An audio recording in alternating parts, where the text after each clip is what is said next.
Hello my YouTube family, ಹೇಗಿದ್ದೀರಾ ಎಲ್ಲರೂ?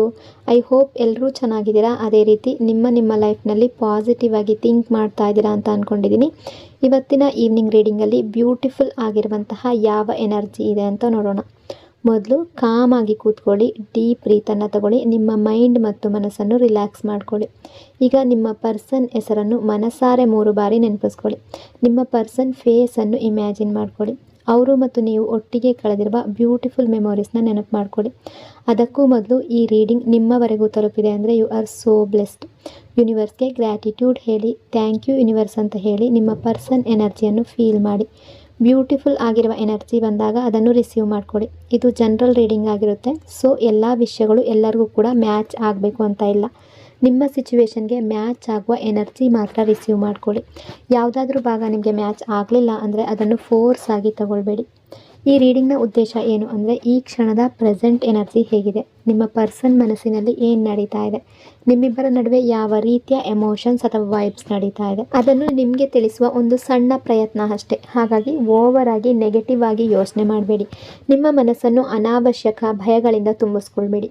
ಯಾವುದೇ ರಿಲೇಷನ್ಶಿಪ್ಪಲ್ಲಿ ಆಗಿರಲಿ, ಪಾಸಿಟಿವ್ ಎನರ್ಜಿ ಅನ್ನೋದು ತುಂಬ ಇಂಪಾರ್ಟೆಂಟ್ ಆಗಿರುತ್ತೆ.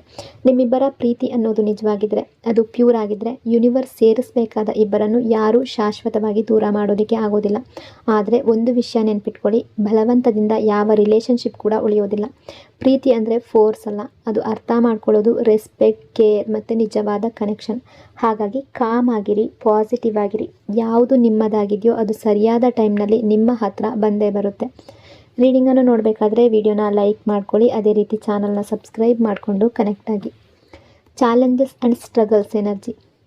ಈ ವ್ಯಕ್ತಿಯ ಎನರ್ಜಿ ಪ್ರಕಾರ ನಿಮಗೆ ಈ ವ್ಯಕ್ತಿಯ ಕಡೆಯಿಂದ ನಿಮ್ಮಿಂದ ದೂರ ಇದ್ದು ಅವರ ಲೈಫ್ ತುಂಬ ಈಸಿ ಆಗಿದೆ, ಎಲ್ಲೋ ಬೆಟರ್ ಆಗಿದೆ, ಎಲ್ಲೋ ಚೆನ್ನಾಗಿ ನಡೀತಾ ಇದೆ ಅಂತ ಅನ್ನಿಸ್ತಾ ಇದ್ದರೆ ಅದು ಸತ್ಯ ಆಗಿರಬೇಕು ಅಂತ ಇಲ್ಲ. ನಿಮ್ಗೆ ಆ ರೀತಿ ಅನ್ನಿಸ್ತಾ ಇರ್ಬೋದು, ಅವರು ತುಂಬ ಹ್ಯಾಪಿಯಾಗಿದ್ದಾರೆ, ಅವ್ರು ಚೆನ್ನಾಗಿದ್ದಾರೆ ಅಂತ. ಯಾಕೆಂದರೆ ಎನರ್ಜಿ ಪ್ರಕಾರ ತುಂಬ ಸ್ಟ್ರಗಲ್ಸ್ ಮತ್ತು ಚಾಲೆಂಜಸ್ ಫೇಸ್ ಮಾಡ್ತಾ ಇದ್ದಾರೆ. ಮುಖ್ಯವಾಗಿ ಫೈನಾನ್ಷಿಯಲ್ ವಿಷಯದಲ್ಲಿ ಆಗಿರ್ಬೋದು ಅಥವಾ ಕೆರಿಯರ್ ಪ್ರಾಬ್ಲಮ್ಸ್ನಲ್ಲಿ ಆಗಿರ್ಬೋದು.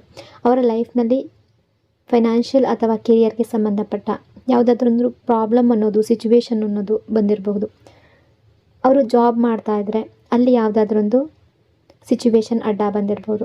Immature energy. ನಿಮ್ಮಿಂದ ದೂರ ಆಗೋದು, ಸೆಪ್ರೇಷನ್ ಕ್ರಿಯೇಟ್ ಮಾಡೋದು, ನಿಮ್ಮನ್ನು ಚೀಟ್ ಮಾಡೋದು ಅಥವಾ ಯಾವ ರೀತಿಯಲ್ಲಾದರೂ ನಿಮ್ಮ ಮನಸ್ಸಿಗೆ ನೋವು ಮಾಡಿರ್ಬೋದು. ಸೊ ಅದು ಅವರಿಗೆ ಈಗ ಹಿಟ್ಟಾಗ್ತಾ ಇದೆ. ನಿಮ್ಮ ಫೀಲಿಂಗ್ಸ್ಗೆ ಹರ್ಟ್ ಮಾಡಿದ್ರೆ, ನಿಮ್ಮ ಹಾರ್ಟ್ ಬ್ರೇಕ್ ಮಾಡಿದ್ರೆ ಅಥವಾ ನಿಮ್ಮ ಜೊತೆ ರೂಡಾಗಿ ಬಿಹೇವ್ ಮಾಡಿದ್ರೆ ಅದರ ರಿಸಲ್ಟ್ ಅನ್ನೋದು ಅವ್ರಿಗೀಗ ಪೇಯ್ನ್ ಮಾಡ್ತಾ ಇದೆ. ಅವರು ನಿಮ್ಮ ಜೊತೆ ನಿಮ್ಮ ಮನಸ್ಸಿಗೆ ತುಂಬ ಹರ್ಟ್ ಮಾಡಿದ್ದಾರೆ, ನಿಮ್ಮನ್ನು ನೋಯಿಸಿದ್ದಾರೆ, ನಿಮ್ಮ ನಡುವೆ ಯಾವುದೋ ಒಂದು ಸಿಚುವೇಶನ್ ಅನ್ನೋದು ಬಂದಿರ್ಬೋದು. ಸೊ ಹಾಗಾಗಿ ಅದರ ಬಗ್ಗೆ ಅವರು ಈಗ ರಿಗ್ರೆಟ್ ಫೀಲ್ ಮಾಡ್ತಾ ಇದ್ದಾರೆ. ನಿಮ್ಮಿಬ್ಬರ ನಡುವೆ on and of situation create ಮಾಡೋದು, ಸಪ್ರೇಷನ್ ಕ್ರಿಯೇಟ್ ಮಾಡೋದು, ಇದೆಲ್ಲ ಅವರದೇ ಡಿಸಿಷನ್ಸ್ ಆಗಿರ್ಬೋದು. ಕೆಲವರಿಗೆ ಆನ್ ಆ್ಯಂಡ್ ಆಫ್ ಅನ್ನೋದು ತುಂಬ ಜಾಸ್ತಿ ಆಗಿರ್ಬೋದು. ತುಂಬ ಸಲ, ಒಂದು ಸಲ ಬರೋದು ಮತ್ತು ಹೋಗೋದು, ಮತ್ತು ಕಾಂಟ್ಯಾಕ್ಟ್ ಮಾಡೋದು ಮತ್ತು ಡಿಸ್ಟೆನ್ಸ್ ಕ್ರಿಯೇಟ್ ಮಾಡೋದು. ನಿಮಗೆ ಅವರ ಮೈಂಡ್ಸೆಟ್ ಏನು ಅನ್ನೋದೇ ಅರ್ಥ ಆಗ್ತಾ ಇರಲಿಲ್ಲ. ನೀವು ಕಮಿಟ್ಮೆಂಟ್ ಕೇಳಿದಾಗ ಅವರು ಮಾತು ತಪ್ಪಿಸ್ತಾ ಇದ್ರು ಅಥವಾ ಆ ವಿಷಯದಿಂದ ಎಸ್ಕೇಪ್ ಆಗ್ತಾಯಿದ್ರು. ನಿಮಗೆ ಅವರನ್ನು ಹೊರಗಿನಿಂದ ನೋಡಿದಾಗ ಅವರ ಲೈಫ್ ತುಂಬ ಈಸಿ, ಹ್ಯಾಪಿ ಅಥವಾ ಪರ್ಫೆಕ್ಟ್ ಅಂತ ನಿಮಗೆ ಕಾಣ್ಬೋದು. ಆದರೆ ಹಾಗೆ ಕಾಣೋದು ಅಂದರೆ ಹಾಗೆ ಇರುತ್ತೆ ಅನ್ನೋದು ಸತ್ಯ ಆಗಿರಬೇಕು ಅಂತ ಇಲ್ಲ. ಸೋಷಿಯಲ್ ಮೀಡಿಯಾದಲ್ಲಿ ಜನ ಏನು ಬೇಕಾದರೂ ಶೋ ಮಾಡ್ಬೋದು. ಇವತ್ತು ಹ್ಯಾಪಿ ಆಗಿದ್ದೀನಿ ಅಂತ ಹಾಕಿದ್ರೆ ನಾಳೆ ಅವರು ದುಃಖದಲ್ಲಿದ್ದಾರೆ ಅಂತ ಹಾಕ್ಬೋದು. ಸೊ ಅದೇ ಎನರ್ಜಿ ಇದೆ. ಈ ವ್ಯಕ್ತಿ ಹೊರಗಡೆ ತೋರಿಸ್ತಾ ಇರೋದು, ಶೋ ಮಾಡ್ತಾ ಇರೋದು ನಿಜ ಆಗಿರಬೇಕು ಅಂತ ಇಲ್ಲ. ಹಾಗಾಗಿ ಹೊರಗಡೆ ಕಾಣೋದನ್ನೇ ನೋಡಿ ನಂಬೇಡಿ. ಯಾಕೆಂದರೆ ಅವರ ಲೈಫ್ ಒಳಗಡೆ ತುಂಬ ಚಾಲೆಂಜಸ್, ಎಷ್ಟು ಪ್ರಾಬ್ಲಮ್ಸ್, ಎಷ್ಟು ಸಿಚುವೇಶನ್ ನಡೀತಾ ಇದೆ ಅನ್ನೋದು ಅವ್ರಿಗೆ ಮಾತ್ರ ಗೊತ್ತಿದೆ. ಅವರು ಈಗಾಗಲೇ ತುಂಬ ಡಿಫಿಕಲ್ಟೀಸ್ ಫೇಸ್ ಮಾಡ್ತಾ ಇದ್ದಾರೆ. ಯೂನಿವರ್ಸ್ ಎಲ್ಲವನ್ನು ಬ್ಯಾಲೆನ್ಸ್ ಮಾಡ್ತಾ ಇದೆ. Regret and reality energy. ನೀವು ಇನ್ನೂ ಅವರ ಬಗ್ಗೆ ಪಾಸಿಟಿವ್ ಫೀಲಿಂಗ್ಸ್ ಇಟ್ಕೊಂಡಿದ್ರು ಕೂಡ ಯೂನಿವರ್ಸ್ ಅದರದೇ ಆದ ಕೆಲಸವನ್ನು ಮಾಡ್ತಾ ಇರುತ್ತೆ. ಅದು ಎಲ್ಲವನ್ನ ಬ್ಯಾಲೆನ್ಸ್ ಮಾಡುತ್ತೆ. ಯಾಕೆಂದರೆ ಅವರ ಲೈಫ್ನಲ್ಲಿ ಯಾವುದು ಅವರಿಗೆ ತುಂಬ ಇಂಪಾರ್ಟೆನ್ಸ್ ಆಗಿದೆಯೋ ಅಲ್ಲಿಯೇ ಪ್ರಾಬ್ಲಮ್ಸ್ ಕಾಣಿಸ್ಕೊಳ್ಳುವಂತಹ ಎನರ್ಜಿ. ಅವರಿಗೆ ಕೆರಿಯರ್ ತುಂಬ ಇಂಪಾರ್ಟೆಂಟ್ ಆಗಿದ್ದರೆ ಅಲ್ಲೇ ಡಿಫಿಕಲ್ಟೀಸ್ ಇರುತ್ತೆ. ಫ್ಯಾಮಿಲಿ ಇಂಪಾರ್ಟೆಂಟ್ ಆಗಿದ್ದರೆ ಅಲ್ಲೇ ಚಾಲೆಂಜಸ್ ಬರುತ್ತೆ. ಯಾವುದೋ ಒಂದು ವಿಷಯ ಅವ್ರಿಗೆ ತುಂಬ ವ್ಯಾಲ್ಯೂ ಇದ್ದರೆ ಅಲ್ಲಿ ಇಂಪ್ಯಾಕ್ಟ್ ಆಗುವ ಸಾಧ್ಯತೆ. ಯಾಕೆಂದರೆ ಅವರು ನಿಮ್ಮ ಎಮೋಷನ್ಸ್ ಜೊತೆ ಆಟ ಆಡಿದರು, ನಿಮ್ಮ ಫೀಲಿಂಗ್ಸ್ಗೆ ವ್ಯಾಲ್ಯೂ ಕೊಡಲಿಲ್ಲ. ಆದರೆ ಪ್ರತಿಯೊಬ್ಬರಿಗೂ ಲೈಫ್ನಲ್ಲಿ ಒಂದು ವೀಕ್ನೆಸ್ ಇರುತ್ತೆ. ಕೆಲವರಿಗೆ ಮನಿ, ಕೆಲವರಿಗೆ ಫ್ಯಾಮಿಲಿ, ಕೆಲವರಿಗೆ ಕೆರಿಯರ್. ಅವರ ವೀಕ್ ಪಾಯಿಂಟ್ ಎಲ್ಲಿದೆಯೋ ಅಲ್ಲೇ ಪ್ರಾಬ್ಲಮ್ಸ್ ಕಾಣಿಸ್ಕೊಳ್ಳುವಂತಹ ಎನರ್ಜಿ ಇದೆ. ಒಟ್ಟಾರೆಯಾಗಿ ನೋಡಿದಾಗ ಈ ಟೈಮ್ನಲ್ಲಿ ಅವರ ಲೈಫ್ನಲ್ಲಿ ಯಾವುದೂ ಒಂದು ಸರಿಯಾಗಿ ನಡೀತಾ ಇಲ್ಲ. ಅವರು ತುಂಬ ಸ್ಟ್ರಗಲ್ಸ್ ಫೇಸ್ ಮಾಡ್ತಾ ಇದ್ದಾರೆ. Regret and realisation energy. ಈಗ ನಿಮ್ಮ ಪಾರ್ಟ್ನರ್ ತುಂಬ ರಿಗ್ರೆಟ್ ಫೀಲ್ ಮಾಡ್ತಾ ಇದ್ದಾರೆ. ಅವರು ಮಾಡಿದ ತಪ್ಪಿನ ಅರಿವು ಈಗ ಅವ್ರಿಗೆ ಬರ್ತಾ ಇದೆ. ನಾನು ಆಗ ಹೀಗೆ ಮಾಡಿದೆ, ಅದಕ್ಕೆ ಈಗ ನನ್ನ ಲೈಫ್ನಲ್ಲಿ ಹೀಗೆ ಆಗ್ತಾ ಇದೆ ಅನ್ನೋ ಫೀಲಿಂಗ್ ಅವ್ರಿಗೆ ಬರ್ತಾ ಇದೆ. ಕೆಲವರ ಲೈಫ್ನಲ್ಲಿ ಈಗ ಯಾವುದಾದ್ರೂ ಒಂದು ವಿಷಯದಲ್ಲಿ ಡಿಫಿಕಲ್ಟೀಸ್ ಅನ್ನೋದು ಬರ್ತಾ ಇರ್ಬೋದು. ಅವರಿಗೆ ಯಾವ ವಿಷಯ ತುಂಬ ಇಂಪಾರ್ಟೆಂಟ್ ಆಗಿದೆಯೋ ಅದೇ ವಿಷಯದಲ್ಲಿ ಪ್ರಾಬ್ಲಮ್ಸ್ ಅನ್ನೋದು ಇರ್ಬೋದು. ಅದು ಮನಿ ಆಗಿರ್ಬೋದು, ಕೆರಿಯರ್ ಆಗಿರ್ಬೋದು, ಫ್ಯಾಮಿಲಿ ಆಗಿರ್ಬೋದು, ಯಾವುದೇ ಆಗಿರಲಿ ಅಲ್ಲಿ ಅವರಿಗೆ ಇಂಪ್ಯಾಕ್ಟ್ ಆಗ್ತಾ ಇದೆ. ಅದು ಅವರು ಹೊರಗಡೆ ಹೇಳ್ದೇ ಇದ್ದರೂ ಕೂಡ ಒಳಗೊಳಗಡೆ ಅವ್ರಿಗೆ ಚೆನ್ನಾಗಿ ಗೊತ್ತಿದೆ. ಯಾಕೆಂದರೆ ಅವರ ವೀಕ್ ಪಾಯಿಂಟ್ ಯಾವುದು ಅನ್ನೋದು ಅವ್ರಿಗೆ ಗೊತ್ತಿರುತ್ತೆ. So repeated hurt energy. ಅವರು ನಿಮಗೆ ಒಂದು ಸಲ ಮಾತ್ರ ಅಲ್ಲ, ಮತ್ತೆ ಮತ್ತೆ ಹರ್ಟ್ ಮಾಡಿದ್ದಾರೆ, ಮತ್ತೆ ಮತ್ತೆ ನಿಮ್ಮ ಮನಸ್ಸಿಗೆ ನೋವು ಮಾಡಿದ್ದಾರೆ, ಮತ್ತೆ ಮತ್ತೆ ನಿಮ್ಮ ಫೀಲಿಂಗ್ಸ್ ಕಡೆಗೆ ಗಮನ ಕೊಡಲಿಲ್ಲ. ಡೈರೆಕ್ಟ್ ಆಗಿರಲಿ, ಇಂಡೈರೆಕ್ಟ್ ಆಗಿರಲಿ, ಯಾವುದೇ ರೀತಿಯಲ್ಲಾಗಿರಲಿ ನಿಮ್ಮನ್ನು ತುಂಬ ಅಳಿಸಿದ್ದಾರೆ ಅಥವಾ ನಿಮಗೆ ತುಂಬ ಪೇಯ್ನ್ ಮಾಡಿದ್ದಾರೆ. ಈ ಕನೆಕ್ಷನ್ಗಾಗಿ ನೀವು ತುಂಬ ಹರ್ಟ್ ಆಗಿದ್ದೀರಾ. ಇವತ್ತಲ್ಲ ಅಂದರೆ ನಾಳೆ ಅವರು ಬದಲಾಗ್ತಾರೆ, ಒಂದು ದಿನ ಎಲ್ಲ ಸರಿಯಾಗುತ್ತೆ ಅಂತ ನಂಬ್ಕೊಂಡೆ ನೀವು ಕಾಯ್ತಾ ಇದ್ರಿ. ಆದರೆ ಅವರು ಅವರ ತಪ್ಪುಗಳನ್ನು ಮತ್ತೆ ಮತ್ತೆ ರಿಪೀಟ್ ಮಾಡ್ತಲೇ ಬಂದರು. Missing realisation and communication energy. ನೀವು ಅವರ ಸ್ಟ್ರೆಂತ್ ಆಗಿದ್ರಿ ಅನ್ನೋದು ಈಗ ಅವರಿಗೆ ಅರ್ಥ ಆಗ್ತಾ ಇದೆ. ನೀವು ಅವರ ಲೈಫ್ನಲ್ಲಿ ಸಪೋರ್ಟ್ ಆಗಿದ್ರಿ, ಯಾವಾಗಲೂ ಅವ್ರ ಜೊತೆ ನಿಂತ ವ್ಯಕ್ತಿ ನೀವು. ಈಗ ಅವರಿಗೆ ಯಾರು ನಿಜವಾಗ್ಲೂ ತಮ್ಮವರು, ಯಾರು ಕೇವಲ ಒಳ್ಳೆಯ ಸಮಯದಲ್ಲಿ ಮಾತ್ರ ಜೊತೆಯಲ್ಲಿದ್ದರು ಅನ್ನೋದು ಕ್ಲಿಯರಾಗಿ ಗೊತ್ತಾಗ್ತಾ ಇದೆ. ಒಳ್ಳೆಯ ಟೈಮ್ನಲ್ಲಿ ಎಲ್ಲರೂ ಅವ್ರ ಜೊತೆಯಲ್ಲೇ ಇರ್ತಾರೆ. ಫ್ರೆಂಡ್ಸ್ ಆಗಿರಲಿ, ಯಾರೇ ಆಗಿರಲಿ, ಯಾರು ಬೇಕಾದರೂ ಸಪೋರ್ಟ್ ಮಾಡ್ತಾರೆ. ಆದರೆ ಡಿಫಿಕಲ್ಟ್ ಟೈಮ್ ಬಂದಾಗ ನಿಜವಾಗ್ಲೂ ನಮ್ಮವ್ರು ಯಾರು ಅನ್ನೋದು ಗೊತ್ತಾಗುತ್ತೆ. ಅದೇ ಎನರ್ಜಿ ಇಲ್ಲಿದೆ. ಈಗ ಅವರಿಗೆ ನಿಮ್ಮ ಇಂಪಾರ್ಟೆನ್ಸ್ ಅನ್ನೋದು ಅರ್ಥ ಆಗ್ತಾ ಇದೆ. ನೀವು ಅವ್ರ ಜೊತೆ ಪ್ರತಿಯೊಂದು ಸಿಚುವೇಷನಲ್ಲೂ ನಿಂತಿದ್ರಿ. ಹ್ಯಾಪಿ ಟೈಮ್ ಆಗಿರಲಿ, ಬ್ಯಾಡ್ ಟೈಮ್ ಆಗಿರಲಿ, ಪ್ರಾಬ್ಲಮ್ಸ್ ಆಗಿರಲಿ, ಪ್ರತಿ ಹಂತದಲ್ಲೂ ನೀವು ಅವರ ಸಪೋರ್ಟ್ನಲ್ಲಿದ್ದೀರಿ. ಈಗ ಅವರಿಗೆ ತುಂಬ ಮಿಸ್ಸಿಂಗ್ ಆಗ್ತಾ ಇದೆ. Communication and reunion energy. ಈಗ ಅವರು ನಿಮ್ಮ ಜೊತೆ ಕಮ್ಯುನಿಕೇಷನ್ ಮಾಡಬೇಕು ಅನ್ನೋ ಆಸೆ ಇಟ್ಕೊಂಡಿದ್ದಾರೆ. ಯಾಕೆಂದರೆ ನಿಮ್ಮ ಕನೆಕ್ಷನ್ ಈಗ ಅವರಿಗೆ ತುಂಬ ಸ್ಟ್ರಾಂಗ್ ಆಗಿ ಫೀಲ್ ಆಗ್ತಾ ಇದೆ. ನಿಮ್ಮ ಬಗ್ಗೆ ಎಮೋಷ್ನಲ್ ಆಗ್ತಾ ಇದ್ದಾರೆ. ಅವರ ಲೈಫ್ನಲ್ಲಿ ಮತ್ತೆ ಹ್ಯಾಪಿನೆಸ್ ಬೇಕು ಅನ್ನೋ ಫೀಲಿಂಗ್ ಕೂಡ ಇದೆ. ಅವರು ಮಾಡಿದ ತಪ್ಪನ್ನು ಒಪ್ಕೊಂಡು ಅದನ್ನು ಅಕ್ಸೆಪ್ಟ್ ಮಾಡಿಕೊಂಡು ಮುಂದೆ ಮೂವ್ ಆನ್ ಆಗಬೇಕು ಅನ್ನೋ ಯೋಚನೆ ಅವರೊಳಗೆ ಶುರುವಾಗಿದೆ. ತಪ್ಪು ಮಾಡೋದೊಂದು ವಿಷಯ, ಆದರೆ ಆ ತಪ್ಪನ್ನು ಅರಿತು ಅದನ್ನು ಸರಿಪಡಿಸೋ ಪ್ರಯತ್ನ ಮಾಡೋದು ಇನ್ನೂ ಕೂಡ ದೊಡ್ಡ ವಿಷಯ.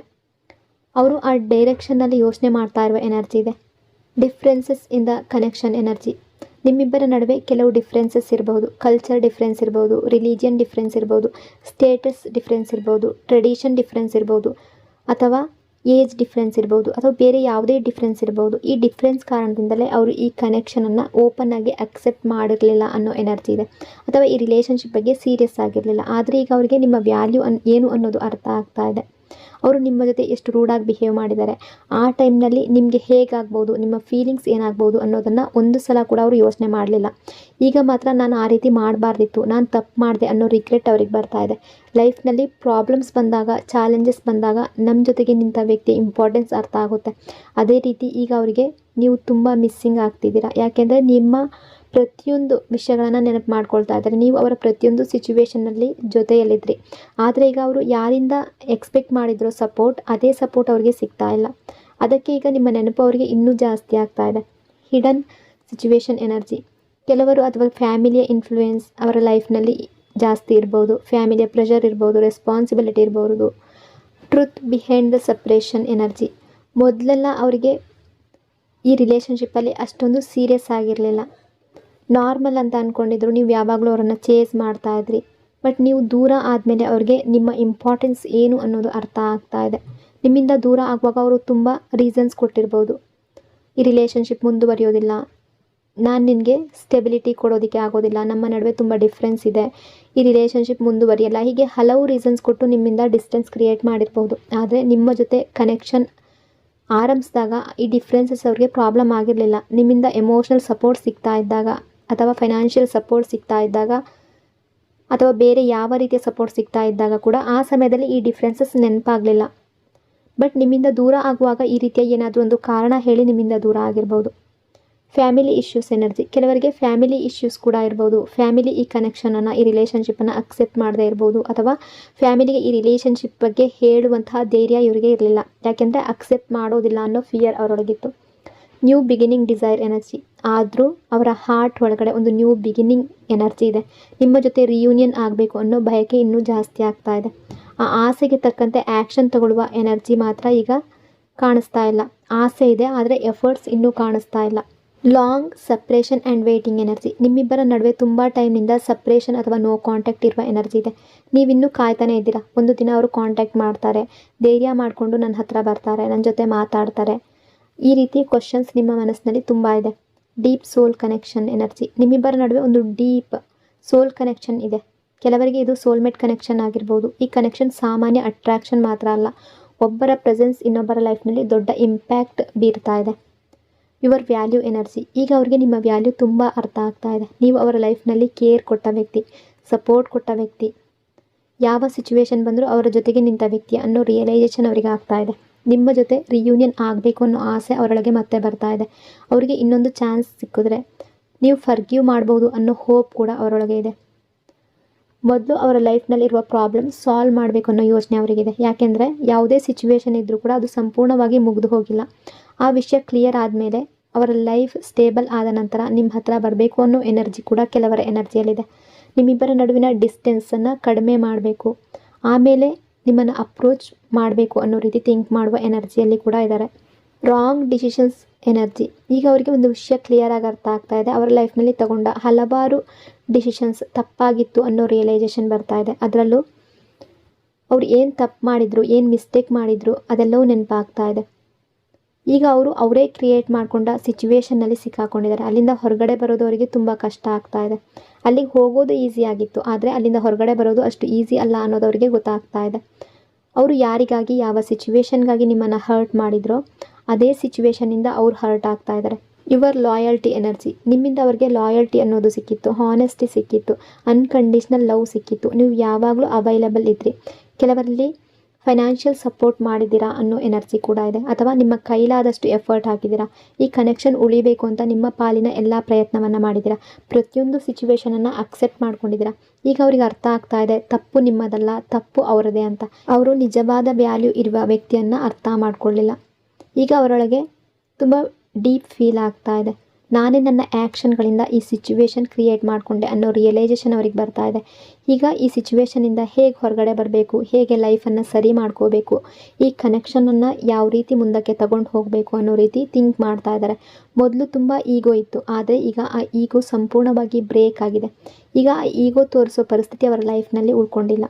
ನಿಮ್ಮನ್ನು ಮಿಸ್ ಮಾಡ್ಕೊಳ್ತಾ ಇರುವಂತಹ ಎನರ್ಜಿ ತುಂಬ ಜಾಸ್ತಿ ಇದೆ. ನಿಮ್ಮ ಪ್ರೆಸೆನ್ಸನ್ನು ಮಿಸ್ ಮಾಡ್ಕೊಳ್ತಾ ಇದ್ದಾರೆ, ನಿಮ್ಮ ಮಾತನ್ನು ಮಿಸ್ ಮಾಡ್ಕೊಳ್ತಾ ಇದ್ದಾರೆ, ನಿಮ್ಮ ಲವ್ವನ್ನು ಮಿಸ್ ಮಾಡ್ಕೊಳ್ತಾ ಇದ್ದಾರೆ.